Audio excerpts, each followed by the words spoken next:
Eu, na verdade, fui convocado para falar sobre as transformações recentes do capitalismo. Acho que eu percebo que há uma maioria de participantes do seminário que são formados nas chamadas letras jurídicas, né? Que é bom. Então, eu espero não ser obscuro, né? Porque os economistas, em geral, eles se escondem atrás do jargão técnico para enrolar as pessoas, né? Uma economista inglesa, que eu posso dizer que foi minha amiga, era a discípula do Keynes, e acho que ela virou minha amiga, Joan Robinson. Ela dizia que nós devemos aprender economia para não sermos enganados pelos economistas. Então, eu vou fazer um esforço aqui para apresentar essas transformações e chegar ao ponto que nós queremos chegar, né? Como é que as transformações financeiras, produtivas e geoeconômicas, que são importantíssimas do capitalismo, né, transformaram os mercados de trabalho e engendraram esses fenômenos da precarização, portanto, do trabalho em tempo parcial maciçamente, da terceirização, né? A gente precisa conhecer as forças que nos hostilizam para saber enfrentá-las, né? Precisamos, portanto, pensar numa forma de organização que nos proteja das intempéries causadas por um movimento incessante desse Moloch insaciável, né? Moloch, como vocês sabem, era um monstro da mitologia hebraica, né? Então, eu vou começar apresentando a morfologia, ou a dinâmica dessas mudanças, né? Vamos ver aqui. Pode passar. Parece que não tem uma coisa a ver com a outra, mas tem, né? Eu vou explicar por quê. Essa escadinha aí, essa escadinha, é o crescimento das economias desenvolvidas, primeiro ali em cima as europeias, embaixo a americana, entre o imediato pós-guerra e os tempos de hoje, que nós vivemos. Como vocês podem ver, né, é uma queda continuada, né, do crescimento, das taxas de crescimento. A despeito de toda a exuberância, né, eu costumo dizer, e vocês talvez sejam capazes de concordar comigo, que o capitalismo hoje é um cruzamento da mula sem cabeça com o bicho preguiça. Eu vou explicar. Você tem exuberância financeira e, ao mesmo tempo, estagnação, pelo menos na Europa, nos Estados Unidos, estagnação produtiva e, pior, nos mercados de trabalho, e queda acentuada dos salários e aumento da desigualdade. É isso que eu vou demonstrar para vocês verem quais foram os efeitos produzidos por essa transformação. Pode passar para o próximo. Vocês vão achar que não tem nada a ver, mas tem. Pode passar para o próximo. Olha, essa é uma expressão da chamada liberalização ou desregulamentação financeira, né? O que essa curva mostra? Como vocês podem ver, o fenômeno começa nos anos 80. Por que os anos 80? Os anos 80 são, digamos, o marco inicial do chamado neoliberalismo, não é? Fundamentalmente é o seguinte: redução da carga tributária, vou dizer coisa mais simples, redução da carga tributária para os mais ricos, para os de cima, liberalização dos mercados financeiros. Deixa eu explicar para vocês o que significa liberalização. Significa duas coisas, né? No período imediatamente anterior, entre os anos final da guerra e os anos 70, os bancos eram estritamente regulados nos Estados Unidos por uma lei criada no tempo do Roosevelt, que, aliás, é uma figura notável, né, que promoveu a sindicalização americana nos anos 30. Né? Depois da Grande Depressão, o Roosevelt fomentou a sindicalização, porque ele achava que só assim ele podia resistir à queda dos salários. porque os sindicatos começaram a defender o nível de salários que tinha despencado depois da Grande Depressão. Né? Então, o que eles fizeram? Também com o setor financeiro. Eles impediram, por exemplo, os bancos de operar na Bolsa de Valores. Banco comercial não pode operar na Bolsa de Valores. Então, ele segmentou o mercado financeiro. O banco faz empréstimo para a empresa, né, e para as famílias. Associação de poupança e empréstimo, empréstimo para casa própria. Banco de investimento, aí sim, pode operar na Bolsa, pode lançar ações, administrar, tudo isso segmentado. Né? O neoliberalismo significa que você foi rompendo isso aí. Né? Então, a liberalização financeira significa a farra geral. Os bancos começaram a formar posição em ativos, em ações, né? Emprestar de maneira sem limites para valorização financeira, porque você empresta e provoca um chamado aumento do preço dos papéis. Esses papéis têm uma ligação muito remota com a produção e o emprego. Né? Nós estamos assistindo isso de novo. Estou procurando, e ao mesmo tempo fizeram uma abertura das contas de capital, urbi et orbi, para todo mundo, inclusive nós, né, no período recente, abrimos sem nenhum cuidado. Aí os economistas conservadores ficam dizendo que o Brasil precisa aumentar a taxa de juros, claro, né, porque uma taxa de juros baixa não remunera suficientemente o capital que vem aqui dar umas beliscadas no nosso mercado financeiro. Né?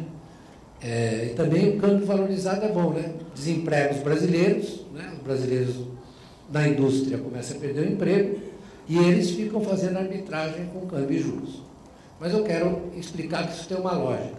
Isso aqui é o balanço de capitais americano. Né?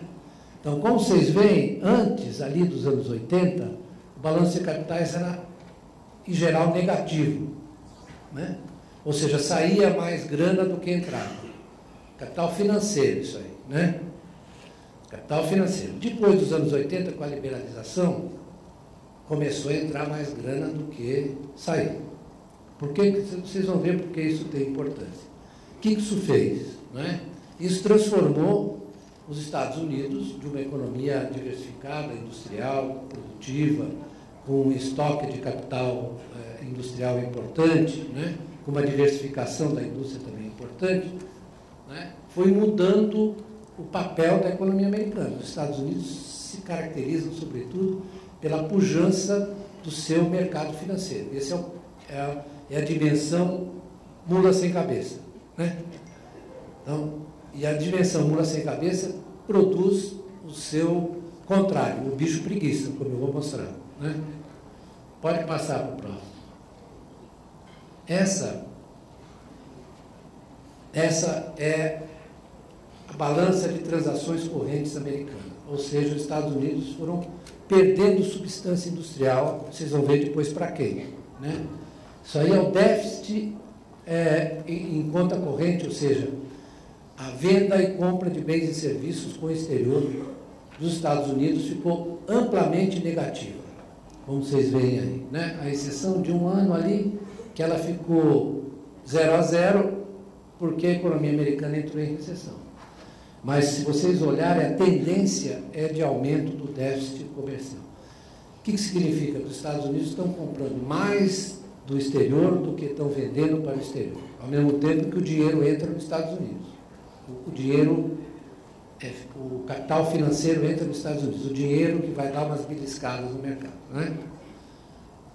Pode passar para frente. Olha aí, uma coisa é a cara da outra, é aquela curva de entrada de capital financeiro e embaixo é o que acontece com a negociação de bens e serviços, mais de bens do que de serviços. Né? Então, isso significa o seguinte, é um dano para a estrutura industrial americana. Né? Depois eu vou falar, pode passar para frente. E aí temos um outro efeito. Isso é a saída de investimento produtivo dos Estados Unidos para outros países. é a saída de investimento produtivo. Então é o seguinte, entra capital financeiro, financia a saída de capital produtivo dos Estados Unidos, que vai buscar outras paragens para manter sua rentabilidade e seus ganhos de produtividade. Né? Isso aí é impressionante. Depois tem a outra cara, vocês vão ver para onde foi. Pode mudar. Pode passar. Essa curva é bonita. Sabe o que é isso? É o balanço de transações correntes de um país interessante, a China. Uma coisa é a cara da outra. Né? Aí não tem erro. Não dá para dizer que não entendeu o que é fato. A China exporta mais para os Estados Unidos. Aliás, as empresas americanas que estão na China são 200 as que formam esse superávit. 200 empresas estrangeiras, entre as quais 100 e tantas americanas. Elas exportam para o mercado americano da China. Certo? Então, os americanos gastam financiado a crédito nos Estados Unidos. Depois vocês vão ver como é que isso acontece.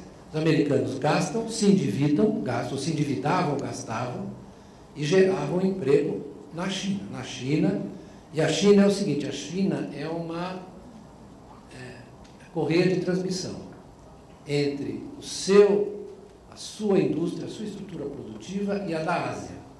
Hoje em dia, 63% do comércio chinês é intra-asiático.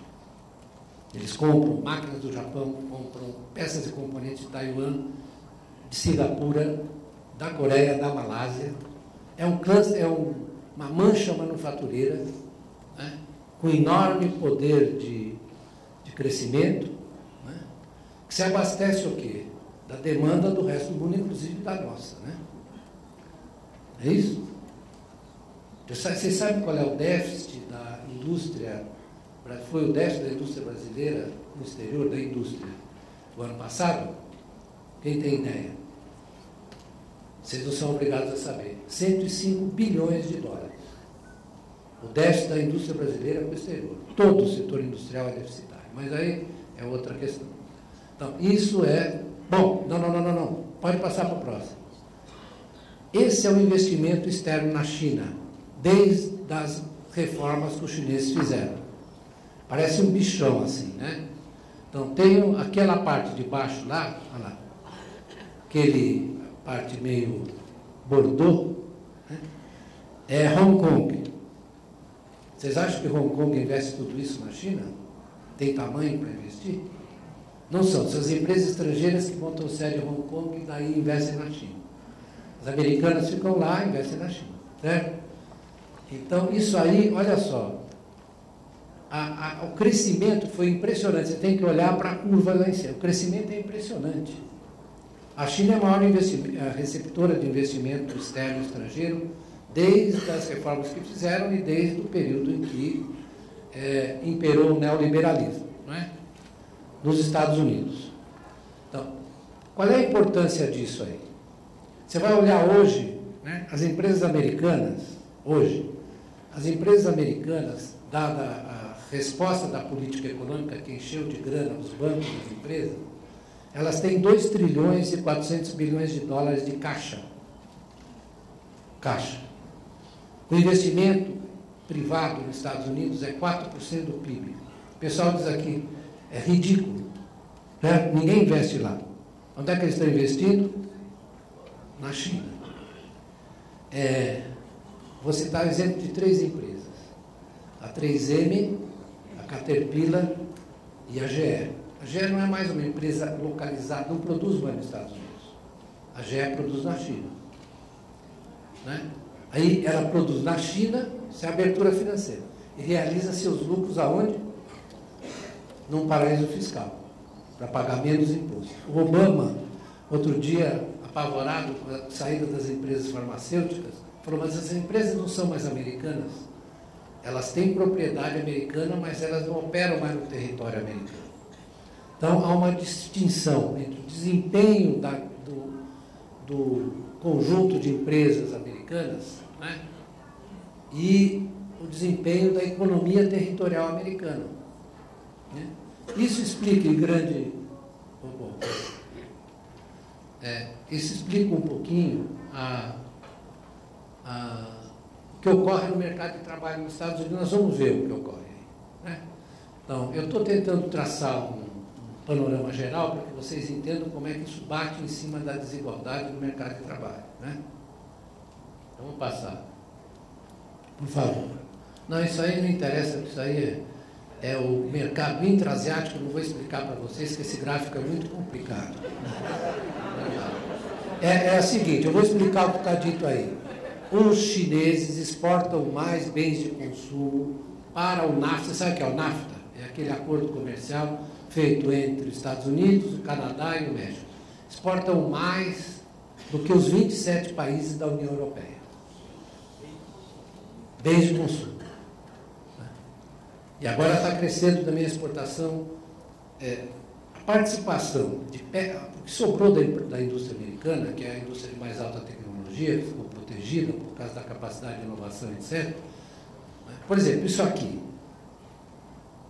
Isso aqui é desenhado e projetado aonde? Aonde? Nos Estados Unidos. É fabricado aonde? Muito bem.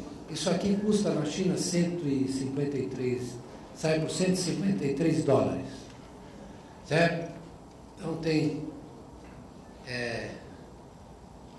as economias de escala na China são monstruosas. A economia de escala é o seguinte: você produz muito com pouca máquina e com o mesmo número de trabalhadores. Isso é economia de escala. Então, por quanto é vendido isso aqui nos Estados Unidos? Quanto? 600. Para aí, 699, não sei se tem 99. Eu sei que um grande amigo meu correligionário de lides esportivas, palmeirense, portanto, teve lá agora, acabou de comprar um desse aqui. Aliás, melhor do que esse aqui, o meu é meio velho. Ele comprou por 600 dólares. Né? Então, isso aí é muito claro. Ou seja, né, essa relação Estados Unidos-China, que eu chamo de modelo sino-americano, e nem é sino-americano, é asiático-americano, né? E você pode incluir como um sócio menor disso a Europa, né? Em que, por exemplo, as empresas, a Itália perdeu 1.200 empresas nos últimos 15 anos, que se moveram para a China, né? Se moveram para a Ásia. Os alemães foram... Aliás, eu queria falar um pouco depois sobre os alemães, sobre a resistência da Alemanha, né? Eu outro dia estava vendo, só fazendo um parênteses aqui, estava vendo a estrutura sindical alemã. Eles têm 13 sindicatos. Certo? Não é isso? 9. Não, eu vi, foi o Wolfgang Streeck que disse que são 13. Entre 13 e 9, o fato é que eu quero dizer que são... Comparado aos nossos 20 mil... Não pode um negócio desse, porque isso é um negócio que enfraquece a capacidade de negociação. Eu vou entrar nisso, enfraquece, não pode, vocês têm que pensar nisso. Né? Quanto a Alemanha preservou de emprego na indústria ainda? Quanto ele tem de emprego na indústria? A participação da indústria no PIB alemão é de 20%, a nossa já é de 14%. Sendo que a nossa é parecida com a França, que é de 14%. Voltando aos anos 50. Sim, voltando aos anos 50, nós estávamos muito melhor, porque nós estávamos industrializando, agora nós estamos desindustrializando. Né? Nos anos 50 era melhor, porque a perspectiva era de industrialização, estamos desindustrializando. Não precisa, não, fica com ele na mão, pode deixar. Tenho certeza, né? Não se preocupe. Mas, então, eu falava o seguinte, que a Alemanha conseguiu, por causa do arranjo social que eles têm, minimamente, a despeito da globalização, eles conseguiram segurar um pouco os cocos lá. Né? E depois eu vou falar, se vocês quiserem, eu falo um pouco da Alemanha. Eu andei, depois de muito...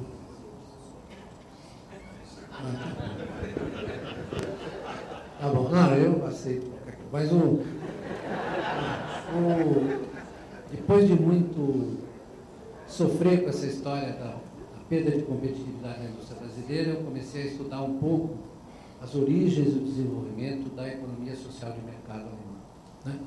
Eu vou falar um pouco sobre isso depois. Mas vamos continuar com isso aqui, né? Isso aí é a mudança na estrutura financeira americana. Passou dos bancos, passou para os chamados shadow banks. O que é o shadow bank? O banco é aquele que pega depósito, né? Tem uma base, o funding, desculpe a palavra funding, né? O funding dele, ou seja, ele se baseia no acolhimento de depósitos e expandem o crédito, né? Em um múltiplo dos depósitos que eles possuem, né? A capacidade de criar crédito, criar dinheiro que os bancos têm, né? Eu estava vendo outro dia um cara falando mal do banco dos BRICS, né? Só tem falou para mim, só tem 50 bilhões de dólares de capital. Eu falei, só que pouquinho.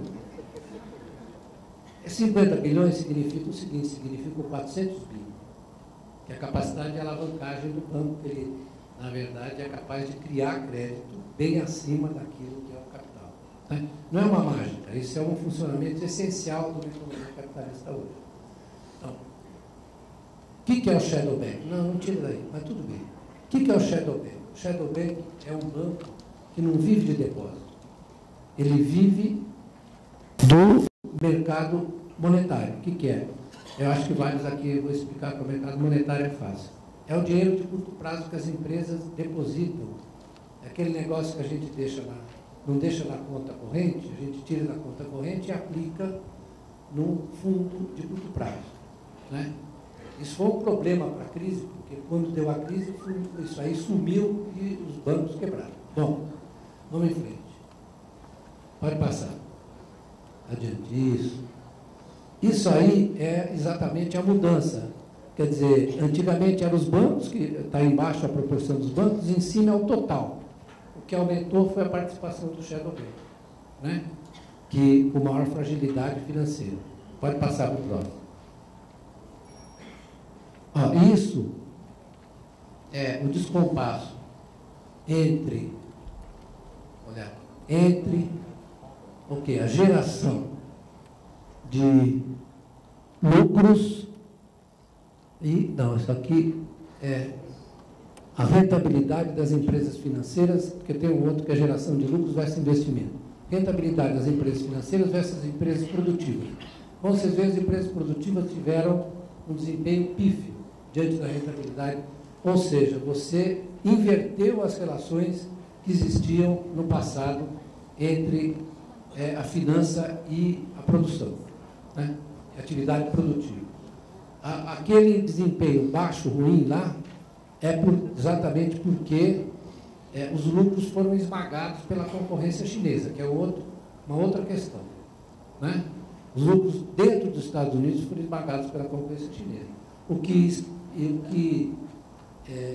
aumentou terrivelmente foi a rentabilidade das aplicações financeiras.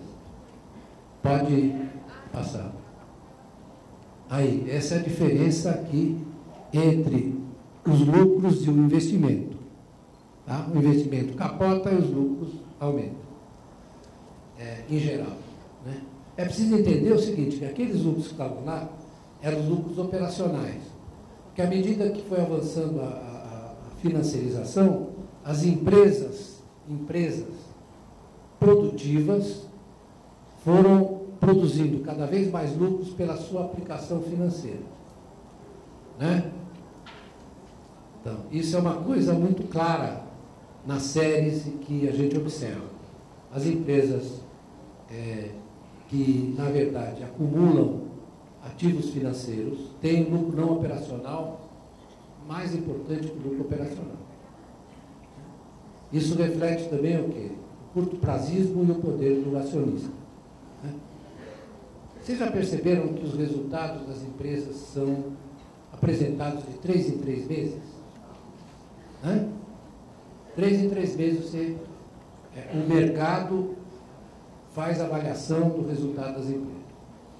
Portanto, o que aconteceu com essas transformações que eu estou dizendo é que, ao contrário do imediato pós-guerra, até os anos 80, né, como é que os administradores viam a empresa? Viam do ponto de vista do seu crescimento, da expansão da empresa.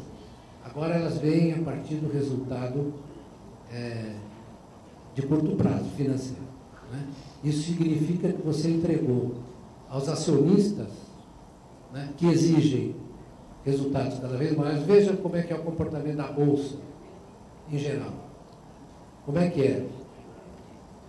Né? Você tem que olhar realmente o que olham os que aplicam na Bolsa. Olha o resultado de curto prazo. Como é que isso é feito? Uma outra coisa que foi introduzida que forçou a esse comportamento é chamada marcação a mercado. Sabe o que é marcação a mercado? Todo dia, você tem um determinado comportamento das ações das empresas. Né? Elas sobem, elas descem, etc. Né? Isso dificulta, por exemplo, para um fundo de investimento ou um fundo de pensão ter ações das empresas no seu portfólio. Por quê? Porque se a marcação a mercado, quando a ação cai, por uma outra razão que não é nem fundamental, você é obrigado a registrar como dizia um amigo meu, economista, uma perca. Ele falava perca. Obrigado a registrar uma perca. Né? Por exemplo, um amigo meu que opera um desses fundos, eu perguntei para ele, você não vai comprar a ação da Petrobras? Estava em R$11 a ação da Petrobras. Né? Ele falou, não vou comprar para mim, como pessoa física, mas não vou comprar para a instituição. Por quê? Porque tem marcação a mercado. A ação da Petrobras, por exemplo,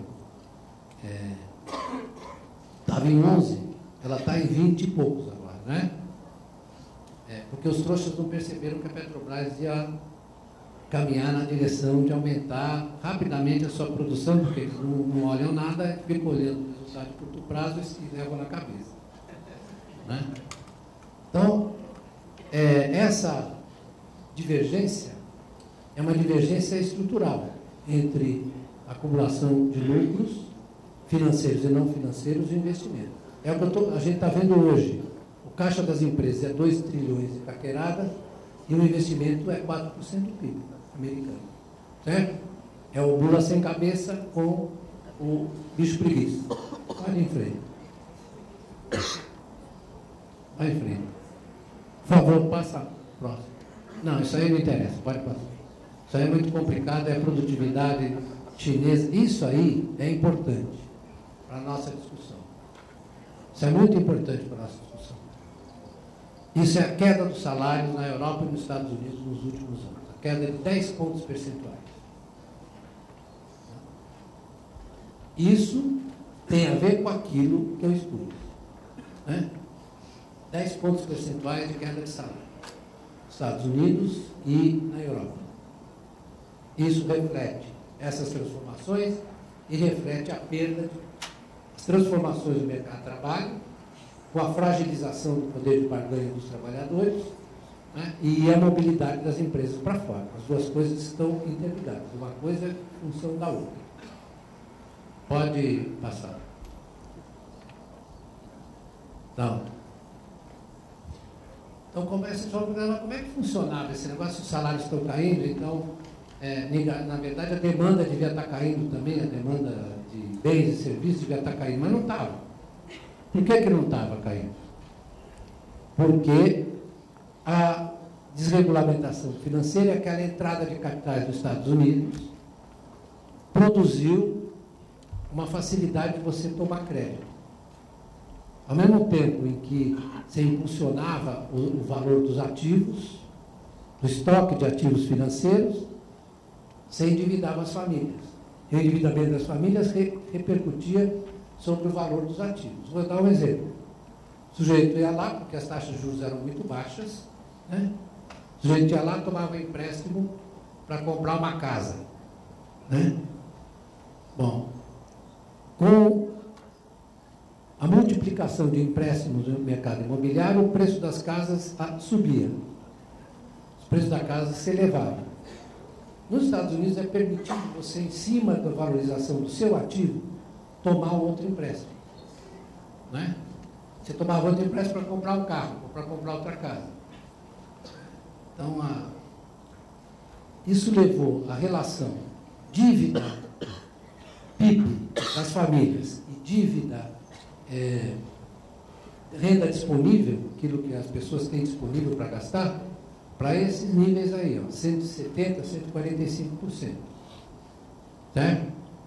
Então, isso é um processo de endividamento crescente, endividamento crescente, queda de salários, as coisas se dão simultaneamente, endividamento crescente, queda de salário e inflação de ativos, e aumento do preço dos ativos, no caso, os imóveis. Né? Os imóveis se valorizaram e o cara tomava mais empréstimo achando que ele tinha ficado mais rico. Né? Tem um economista do século XIX chamado Karl Marx, que era um sujeito interessante. Né? Ele chamava isso de valorização fictícia da riqueza. Fictícia, por quê? Porque ela está fundada sobre um mecanismo, sobre um processo, né, que não tem nada a ver com a produção de riqueza real. Né? De riqueza real, é fictício. Porém, esse aumento fictício tem impacto na valorização dos ativos reais, no caso dos imóveis. Né? E também é esse endividamento que permite aquele resultado da conta corrente chinesa. Certo? Você vê, os Estados Unidos, né, apesar da queda dos salários, deslocaram a produção para a China, e esse endividamento é para comprar o quê? Não é só casa, comprar automóvel, comprar, né, o automóvel não era chinês, mas era coreano, comprar uma série de produtos industriais como esse aqui, né, que é produzido na China. Vocês estão entendendo qual é a relação? Então, o mercado de trabalho americano vai muito mal, né, porque à medida que expande o gasto vaza para fora, esse gasto vaza para fora, vira, portanto, demanda na China, na Malásia, etc., e o mercado de trabalho americano vai se enfraquecendo progressivamente com o enfraquecimento dos sindicatos, etc. Vamos em frente que eu vou mostrar mais. Bom, isso aí não interessa, pode passar, é o déficit fiscal americano. Isso aqui é a dívida pública. É importante notar o seguinte: no período de crescimento rápido, no imediato pós-guerra, a dívida pública que vinha, por causa da guerra, de 100 e tantos por cento, caiu violentamente aqui, nesse período aqui glorioso. Depois ela começou, já ela está praticamente em 100% do PIB. Né? Por quê? Porque, simultaneamente a essa mudança que eu mostrei aí, na estrutura produtiva, na relação com as finanças e no mercado de trabalho,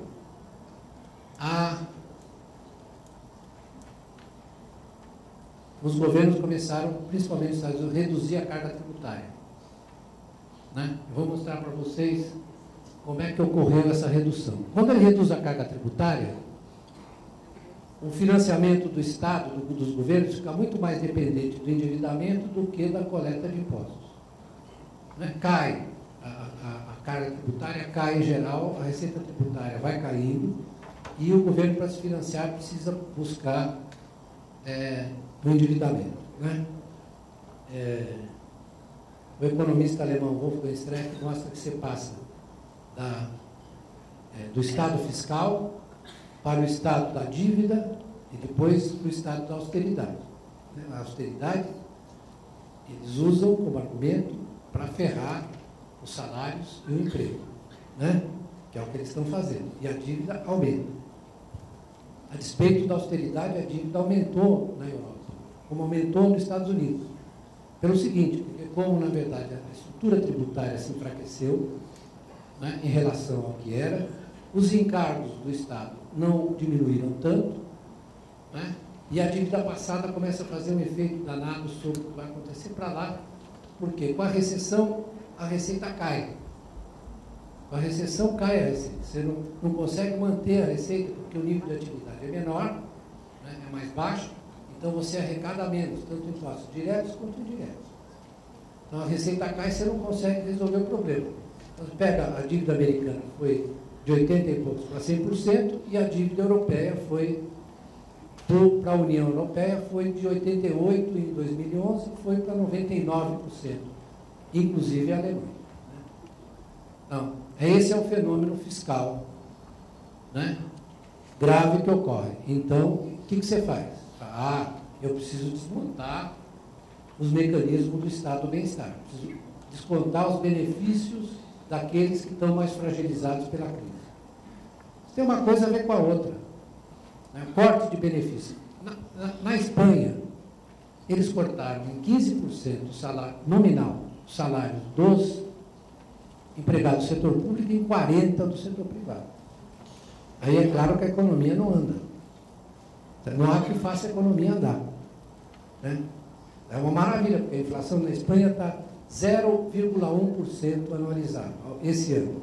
Ou seja, está em deflação, né? Com 25%, 27% de desemprego aberto e 50 e tantos por cento de desemprego nas camadas mais jovens, entre 16 e 25 anos. Né? Então, isso é o seguinte, é um massacre. Isso chama-se um massacre. E é impressionante que a reação é pífia. A reação é ridícula.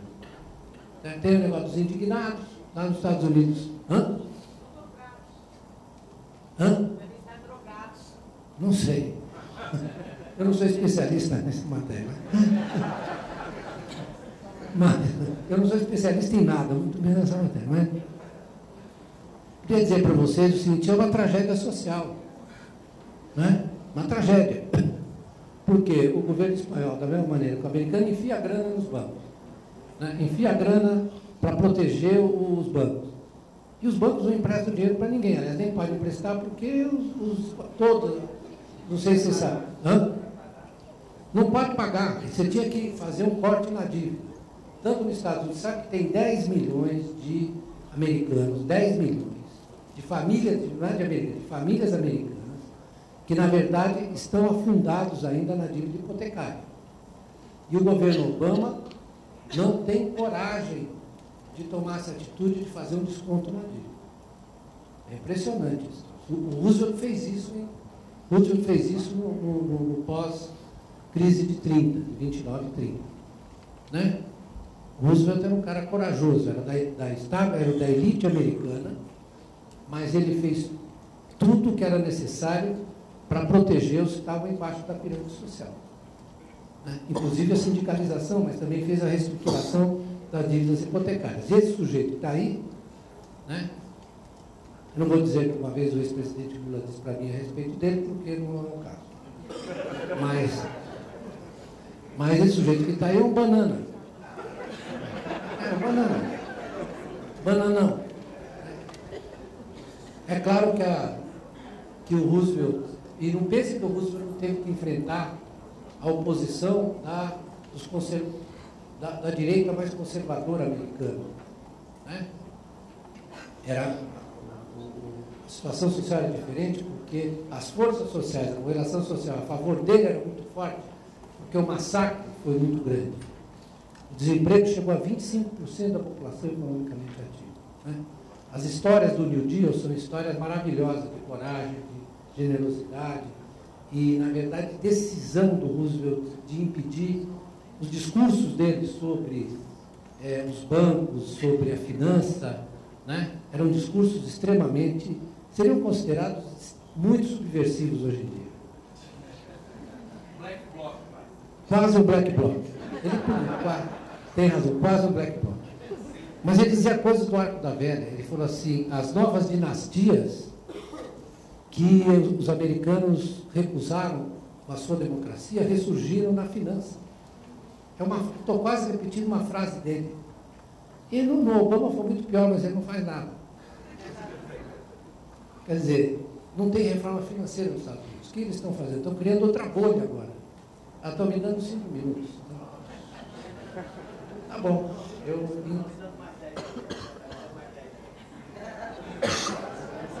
Não, eu só quero... Vamos passar rapidinho aqui. Isso aqui, ó, é a carga tributária nos Estados Unidos, né? Quem, na verdade, deu o último tapa na carga tributária foi o nosso amigo Bush, né? Que ele diz assim, é preciso, que a lógica é o seguinte, é preciso reduzir a carga tributária dos ricos. Vou explicar para vocês, vão dar risada, mas é assim. Parece sofisticado, mas não é. Vou reduzir a carga tributária dos ricos, ou seja, a alíquota marginal. O que é a alíquota marginal? Aquela que os ricos pagam sobre os rendimentos mais altos, né? Ela, no fim da Segunda Guerra, no fim da Segunda Guerra, era de 95%. Quer dizer, o cara que tivesse o rendimento acima de um certo, ia pagando progressivamente, acima de um certo nível, pagava 95%. Ou seja, se ele ganhasse mais, ele pagaria 95%. Não é que toda a renda pagaria 95%. Ia fazer uma coisa progressiva. Caiu para 35%. Desde o Reagan caiu para 35%. Então, hoje, um trabalhador americano paga proporcionalmente mais imposto do que o cara rico. Vocês sabiam? Isso é verdade para o Brasil também. Vocês sabiam que os dividendos são isentos? Não pagam nada? Você está falando assim, né? Então, os dividendos são isentos. Então, aqui no Brasil também, o cara que recebe 50 mil reais de dividendos não paga nem na origem, nem declara. Está isento. Todo mundo que tem riqueza, que tem capital, recebe como dividendo. Certo? Isso é uma injustiça fiscal absurda. Mas isso é fruto da ideia de que é preciso você garantir os dividendos que o cara vai acumular e vai investir. Né? Isso é... Como? Não, aqui é o paraíso fiscal. O paraíso fiscal é melhor. Aqui é o seguinte, é o sistema tributário mais regressivo que eu conheço. Os Estados Unidos também viraram regressivos, né? Há um estudo que mostra o seguinte, 50% da dívida pública é detida pelo 1% mais rico americano. Aqui não tem esse estudo, porque aqui nós precisamos refazer tudo, né? 1% detém 50% da dívida pública. Certo? Esse 1% detém 70% dos ativos financeiros dos Estados Unidos. Você quer saber quem tem poder de orientar as políticas econômicas? Quem é? Quem é capaz de chantagear o governo, dizendo, olha, se vocês não se comportarem direito, eu paro de financiar a dívida pública. Certo? Aqui no Brasil isso é todo dia. Todo dia, os mercados financeiros que estão dizendo isso, aquilo outro, a não sei o quê, que a eleição não sei o quê, é tudo picareta. Eu conheço isso por dentro. Deram 2 minutos, porque acho que alguém no mercado financeiro avisou que eu estou falando mal dele. Né?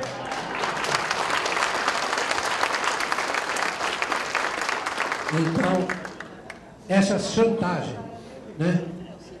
Essa chantagem é uma coisa incrível. Lá nos Estados Unidos é pela liberalização financeira. Aqui é por causa da taxa de juros. Não pensem que há nenhuma coisa sagrada, né, indiscutível, não sujeita ao debate, porque veja como eles apresentam o tripé. O que é o tripé? O tripé é a política econômica do capital financeiro. É taxa de câmbio flutuante. Por quê? Porque assim você tem volatilidade, você pode especular. Superávit primário. Por quê? Porque eu preciso reservar uma grana para pagar os juros da dívida. Né? E nós nos damos conta que eles, na verdade, são poucos, mas são fortes. Né? Nós somos muitos e fracos. Pois é, mas isso não vai resolver. Você tem que fazer uma pressão para que você mude uma maneira de financiar a dívida pública. Certo? Para que o governo se comprometa. Né? Nos Estados Unidos, eles chegaram perto disso. Né? Na hora da crise brava, houve muita proposta de estatização dos bancos, porque o banco é uma entidade que faz a gestão da riqueza coletiva, com critérios privados. O que o Roosevelt fez? Falou, não, agora vocês vão fazer com critérios públicos. Então, você olha aquela queda, essa queda na dívida pública que eu mostrei, é porque ela foi financiada com juros negativos durante os anos 30 e durante o pós-guerra. Isso é uma coisa que pouca gente fala. Foram financiadas com juros negativos, porque o banco tinha que engolir o que o governo estava fazendo para expandir os direitos sociais, para permitir que o emprego se expandisse, para financiar o quê? Pouca gente sabe, assim, o emprego público no pós-guerra foi o emprego que mais cresceu. Certo? Mais cresceu foi o emprego público. Ninguém sabe isso. Estou falando na Europa ou nos Estados Unidos, não estou falando aqui não. Mas todo mundo esconde esse negócio. Entendeu? Porque precisa dizer que o Estado é ruim. Bom, já que me deram 2 minutos, eu só queria mostrar as condições que foram criadas para que a capacidade de negociação dos trabalhadores se enfraquecesse. A proposta é a seguinte: vamos dar a competitividade e vamos flexibilizar os mercados de trabalho. Você sabe o que quer dizer isso, flexibilizar os mercados de trabalho? É endurecer a porrada em cima de você. Obrigado.